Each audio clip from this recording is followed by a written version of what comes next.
Doctor Iqbal کا شعر فارسی زبان میں بہت مشہور ہے۔ بمصطفیٰ برساں خویش را دی ہموز، اگر بہو نہ رسیدی تمام بول حدیث۔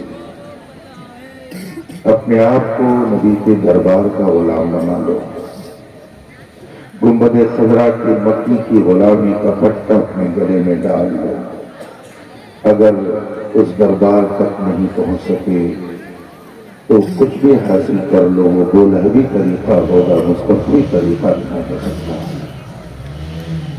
اور اسی کو اعلیٰ حضرت نے اپنے انداز میں ہمیں اور آپ کو سمجھایا بھی ہے، سنایا بھی ہے۔ انہیں جانا، انہیں مانا، نہ رکھا غیر سے کام، للہ الحمد میں دنیا سے مسلمان گیا۔ میں تقریر کے موڈ میں نہیں، کچھ دیر گفتگو کرنے کے لیے آپ کے بیچ میں۔ جو لوگ پڑھتے ہیں بتائیے ان کا امتحان ہوتا ہے کہ نہیں ہوتا؟ اور پڑھنے سے پہلے ایڈمیشن لینا ضروری ہے کہ نہیں ضروری ہے؟ تو جس نے کالج میں، مدرسے میں، دارالعلوم میں، یونیورسٹی میں ایڈمیشن لے لیا، اب اس کا امتحان ہوگا، اور جس نے ایڈمیشن نہیں لیا اس کا کوئی امتحان نہیں ہوتا۔ یہ تو آپ ہی جانتے ہیں۔ پھر امتحان ہوتا کیوں ہے؟ تاکہ یہ پتہ چل جائے۔ استاد کو سب کے بارے میں جانتا ہے کہ کون کتنا قابل ہے۔ ظاہر سی بات ہے کہ جو روزانہ پڑھا رہا ہے اسے تو معلوم ہے نا کہ کون سا طالب علم کی صلاحیت ہے۔ اسے اچھی طرح سے معلوم ہے کہ کون طالب علم کتنا قابل ہے، مگر پھر بھی سرماہی، ششماہی، سالانہ امتحان ہوتا ہے۔ یہ امتحان کیوں ہوتا ہے؟ کسی بھی کالج، یونیورسٹی، انسٹیٹیوٹ کا ایگزام کیوں ہوتا ہے؟ تاکہ یہ پتہ چل جائے کہ کون بچہ محنتی ہے، کون بچہ محنتی نہیں ہے۔ یہ دنیا کا دستور ہے۔ تو پہلی بات تو یہ کہ داخلہ جس کا ہوتا ہے امتحان اسی کا ہوتا ہے۔ اور پھر امتحان اس لیے ہوتا ہے تاکہ پتہ چل جائے کہ کون محنت کر رہا ہے اور کون محنت نہیں کر رہا ہے، پڑھنے میں کون اچھا ہے، کون اچھا نہیں۔ تو جس نے ہمت کر کے داخلہ لے لیا اس نے گویا اپنے آپ کو امتحان کے لیے بھی تیار کر لیا۔ اور اگر ایڈمیشن نہیں لیا تو کچھ بھی مسئلہ نہیں۔ تو ایک بات اور ہے کہ جس نے داخلہ نہیں لیا، ایڈمیشن جس نے اپنا نہیں لیا، اس کے لیے کالج کی طرف سے کوئی پابندی نہیں، کوئی پابندی نہیں۔ اگر آپ کے گھر کے بغل میں ایک کالج ہے، مدرسہ ہے، دارالعلوم ہے، اور آپ نے اس میں ایڈمیشن نہیں لیا، آپ کا بچہ وہاں داخلہ نہیں لیا، تو اس مدرسے کے، اس کالج کے پرنسپل کو آپ کے طالب علم، آپ کے بچے سے کیا غرض ہے؟ وہ گھومے، ٹہلے، دوپہر میں سوئے، شام میں سوئے، دوپہر میں ناچے، شام کو ناچے، اس پرنسپل کو کیا پڑی ہوئی ہے؟ وہ کچھ بھی نہیں بولے گا، اس لیے کہ آپ کے بچے نے ایڈمیشن ہی لے لیا ہے۔ اور جو ایڈمیشن لے لیتا ہے پھر پرنسپل کی نظر اس پر ہوتی ہے، اور پھر وہ طالب علم اپنی مرضی کے مطابق نہیں بلکہ مدرسے کے اور اس کالج کے قانون کے مطابق چلتا ہے۔ اور اگر اس کے مطابق نہیں چلے گا تو پھر وہ سزا پائے گا۔ تو دیکھیے، جس نے ایڈمیشن لے لیا اب اس کو اپنی مرضی سے نہیں بلکہ اپنے پرنسپل اور مینیجر کی مرضی کا بھی خیال کرنا پڑے گا۔ اور پھر ایک دن اس کا امتحان ہونا ہی ہونا ہے۔ امتحان سے کوئی فرار اختیار نہیں کر سکتا۔ بس اگر آپ نے اس مسئلے کو سمجھ لیا تو دو چند منٹ اور سمجھ لیجیے کہ جس نے کلمہ طیبہ پڑھ کر کے نبی کے وفاداروں کے رجسٹر میں اپنا نام لکھا دیا، جس نے کلمہ طیبہ پڑھ کر رسول پاک کی غلامی کے رجسٹر میں اپنا اندراج کر لیا تو اس کو چھٹی نہ ملی جس کو سبق یاد رہا۔ مکتب عشق کا انداز نرالا پایا تو اس کو چھٹی نہ ملی جس کو سبق یاد رہا۔ چونکہ ہمیں اور آپ کو سبق یاد ہے۔ کون سا سبق؟ روحوں کی دنیا میں جب اللہ نے سارے انسانوں کی روحوں کو جمع فرمایا، اس وقت اللہ تبارک و تعالی نے روحوں سے خود سوال کیا، الستُ بربکم، کیا میں تمہارا رب نہیں ہوں؟ روحوں کی دنیا میں سب نے کہا بلا، کیوں نہیں، بے شک تو ہمارا رب ہے۔ تو روحوں کی دنیا میں ہم نے خدا کی ربوبیت کا اقرار کر لیا۔ روحوں کی دنیا میں ہم نے اسے وحدہ لا شریک مان لیا۔ روحوں کی دنیا میں ہم نے اسے معبود برحق مان لیا۔ روحوں کی دنیا میں اس کو ہم نے اپنا پالنہار مان لیا۔ روحوں کی دنیا میں ہم نے اس بات کا اقرار کر لیا ہے کہ خالق بھی وہی ہے، مالک بھی وہی ہے، معبود بھی وہی ہے، رزاق بھی وہی ہے، علم بھی وہی دیتا ہے، طاقت بھی وہی دیتا ہے، حسن بھی وہی دیتا ہے، جمال بھی وہی دیتا ہے، عزت و دولت و ثروت سب وہی دیتا ہے۔ روحوں کی دنیا میں ہم نے اس بات کو تسلیم کر لیا ہے۔ اب اگر روحوں کی دنیا میں ہم نے اس کی ربوبیت کا اعلان و اقرار کر لیا اور جب دنیا میں آئے تو نبی نے فرمایا کل مولود یولد علی الفطرہ، ہر پیدا ہونے والا فطرت اسلام پر دنیا کے اندر پیدا ہوتا ہے۔ اب وہ سبق جو روحوں کی دنیا میں پڑھا گیا تھا، آنے کے بعد جس نے اس سبق کو یاد رکھا وہ صاحب ایمان کہلایا، اور جس نے اس سبق کو بھلا دیا وہ کیا ہوا مجھے بتانے کی ضرورت نہیں ہے۔ خدا کا شکر ہے ہم نے وہ سبق بھلایا نہیں ہے بلکہ وہ سبق ہمیں یاد ہے، اور جس کو سبق یاد ہے ظاہر سی بات ہے اس کا مزید امتحان ہوتا ہی ہوتا ہے۔ اس لیے کہ آپ طلبہ سے پوچھئے، استاد سے پوچھئے، اگر استاد نے کسی طالب علم سے کہا بیٹا چلو ذرا یہ لکھنے پڑھنے کا کام کرو، اگر اس طالب علم نے کام صحیح کر دیا تو پھر دوبارہ کام اسی کو دیا جائے گا، اور اگر اس نے صحیح ڈھنگ سے کام نہیں کیا تو اس کو ریجیکٹ کر دیا جائے گا، دوسرے سے استاد کام لے گا۔ آپ اپنی قسمت پر ناز کیجئے کہ خدا نے اپنی ربوبیت کے اظہار کے لیے اس دنیا میں کسی اور کو منتخب نہیں کیا، مصطفیٰ کے ان غلاموں کو منتخب کیا ہے۔ یہ وہ منصب ہے جو اللہ نے ہمیں اور آپ کو عطا فرمایا ہے۔ اس لیے اگر وہ سبق یاد ہے تو امتحان کے لیے بھی تیار رہنا چاہیے۔ وَلَنَبْلُوَنَّكُمْ، قرآن ارشاد فرماتا ہے میں تمہیں آزماؤں گا، تمہارا امتحان لوں گا، اور امتحان مختلف طریقے سے ہوتا ہے۔ اگر رجسٹر میں نام درج ہو گیا، ایڈمیشن ہو گیا تو ایگزام ہوگا، امتحان ہوگا، اور امتحان کئی نوعیت کا ہے، کئی طرح کا پیپر بنتا ہے، کئی طرح سے ایگزام لیا جاتا ہے، یہ دنیا کا دستور ہے۔ اس لیے امتحان سے پڑھنے والے کو گھبرانے کی ضرورت نہیں ہے بلکہ اسے اور محنت سے تیاری کرنے کی ضرورت ہے۔ تو تیاری کیا کرنی ہے کہ محمد سے وفاتو نے تو حق تیرے ہے، یہ جہاں چیز ہے کیا لہو قلم۔ نعرہ تکبیر، نعرہ رسالت، جنبد خضرہ کانفرنس، حضور تاج الفقہا۔ ہمیں نہ یہاں فکر ہونی چاہیے نہ وہاں فکر ہونی چاہیے۔ ابھی شیخ کتنا اچھا آپ نے سنا، ڈھونڈا ہی کریں، ڈھونڈا ہی کریں، صدر قیامت کے سپاہی وہ کس کو ملے جو تیرے دامن میں چھپا ہو۔ گنبد خضرا کے مکین کے دامن میں جو چھپ جاتا ہے وہ ظالموں کی چیرہ دستی سے محفوظ ہو جاتا ہے۔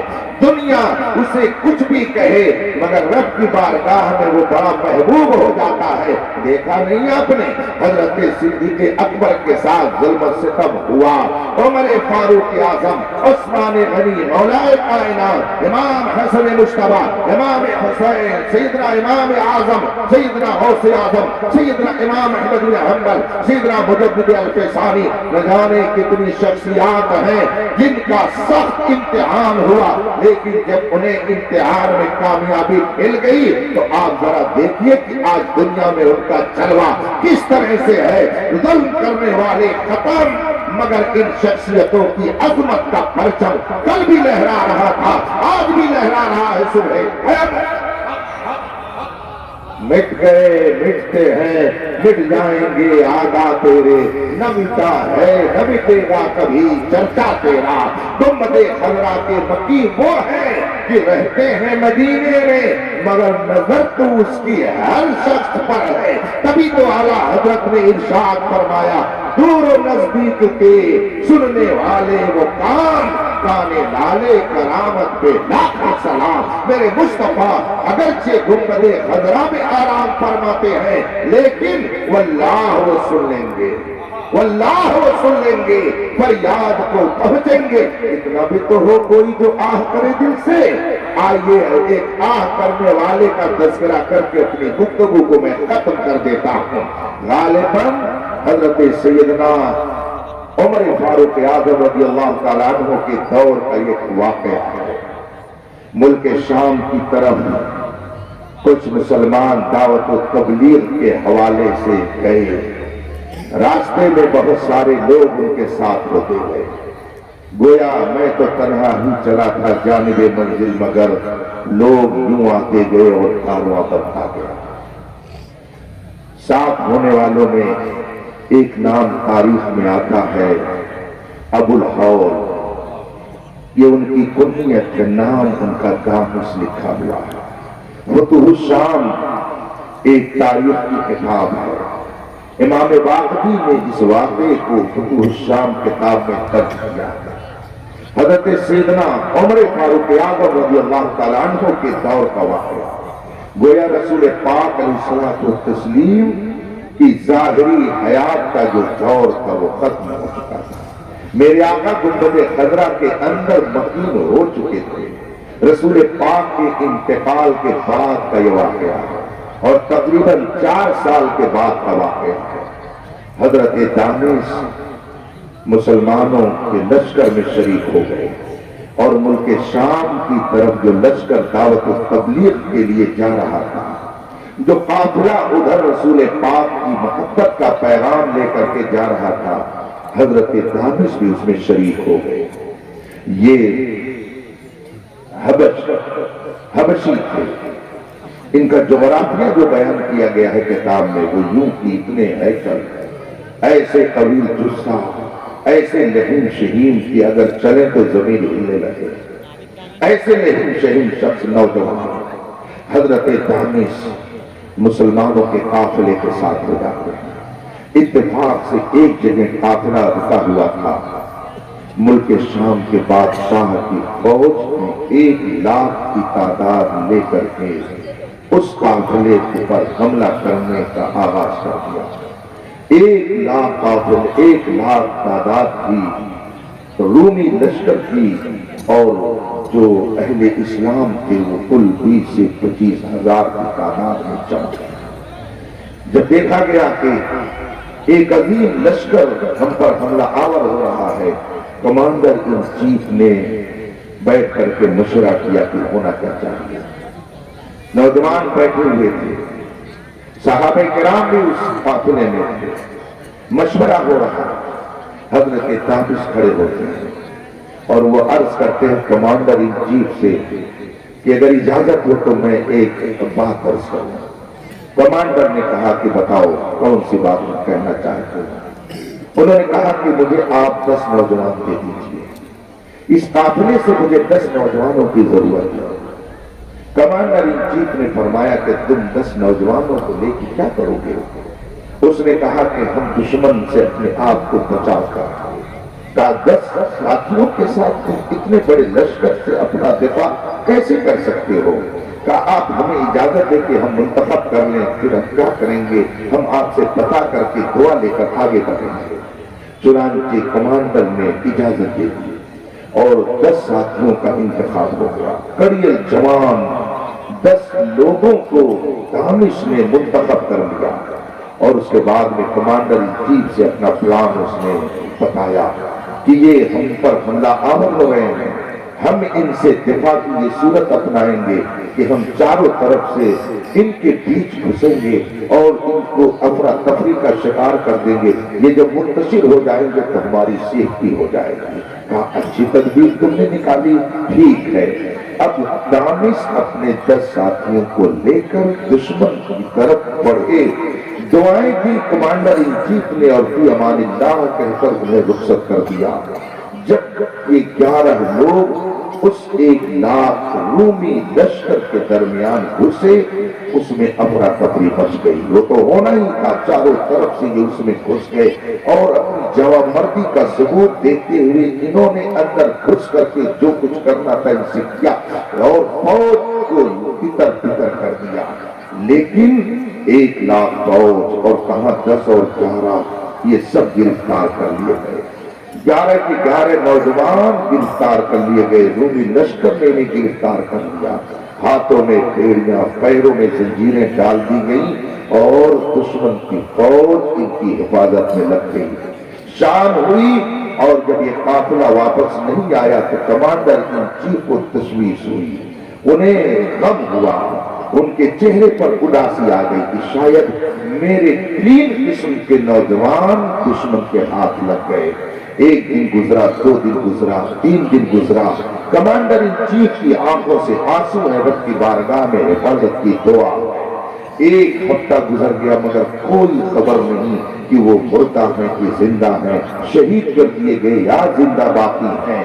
1 ہفتہ گزرا, یہ حضرات وہیں پر ٹھہرے رہے, قافلہ وہیں پر رکا رہا. اچانک کمانڈر ان چیف نے دیکھا کہ دشمن کے کس طرف سے گرد اڑ رہی ہے, غبار ادھر سے اڑ رہا ہے اور کوئی قافلہ ادھر سے چلا آ رہا ہے. مسلمانوں نے سمجھا کہ شاید رومی لشکر نے ہم پر حملہ کرنے کی تیاری کر لی اور ہمارے اوپر وہ حملہ آور ہونا چاہتے ہیں. ادھر سے مسلمانوں کو بھی حکم ہوا کہ آپ تیار ہو جاؤ اپنی سیفٹی کے لیے. لیکن جو گرد و غبار قریب لوگوں نے دیکھا اور قریب ہوا, وہ قافلہ اور قریب ہوا تو دیکھا کہ حضرت دانش اپنے سارے ساتھیوں کے ساتھ گھوڑے پر سوار چلے آ رہے ہیں. جو ہی مسلمانوں نے یہ دیکھا, نعرے تکبیر بلند کی, اللہ کی کبریائی کی صدا بلند ہوئی. کمانڈر ان چیف آگے ہوئے اور دیگر مسلمان ان کے پیچھے استقبال کے لیے سب کھڑے ہو گئے. حضرت دانش اپنے گھوڑے سے نیچے اترے, کمانڈر ان چیف سے سلام کیا اور کمانڈر نے انہیں اپنے سینے سے لگا لیا, دعائیں دی, ہر ایک کو مبارکبادی دی کہ آپ خیریت سے واپس آ گئے. ہر ایک کی خیریت پوچھی اور جب بیٹھے تو کمانڈر ان چیف نے حضرت دانش سے پہلا سوال یہ کیا, یہ تو بتاؤ کہ آخر تم دشمن کے لشکر میں کیسے رہے اور وہاں سے کیسے تم خیر و عافیت کے ساتھ واپس آ گئے. حضرت دانش نے اپنی گرفتاری کا واقعہ بتا دیا کہ ہم فوج کے قلب میں, ان کے اندر, ان کے سینٹر میں پہنچ گئے اور ہم نے اپنے طور پر جو کرنا ہوا کیا, مگر ہم دشمن کے ہاتھ لگ گئے اور ہم کو گرفتار کر لیا گیا. ہاتھ میں بیڑی, پیر میں زنجیر, ہم کو دشمن کے محافظ دستے کی نگرانی میں رکھا گیا اور بیچ میں ہم رکھے جا رہے تھے, ادھر ادھر جانے کی اجازت نہیں تھی. ہم اس طرح سے ان کے نربے میں رہے. کمانڈر ان چیف نے پوچھا, پھر تم آخر وہاں سے چھٹکارا پا کر آئے کیسے؟ میں یہی آپ کو بتانا چاہتا ہوں. حضرت دانش نے کہا کہ آج جو رات گزری ہے وہ شاید رومیوں کے کسی تہوار کی رات تھی, اسی لیے سارے لشکر کے لوگ شراب و کباب میں مست, رات کا سناٹا, شراب و کباب کے بعد یہ سب سوئے ہوئے تھے, ساری فوج سو رہی تھی اور جو ہماری نگرانی کرنے والی ٹولی تھی وہ بھی شراب و کباب میں مست ہو کر کے نیند میں گئی. رات کا سناٹا تھا, ہم اپنے ساتھیوں کے ساتھ بیٹھے اللہ و رسول کو یاد کر رہے تھے. رات کے سناٹے میں ہم اپنے خدا کو, خدا کے محبوب کو یاد کر رہے تھے.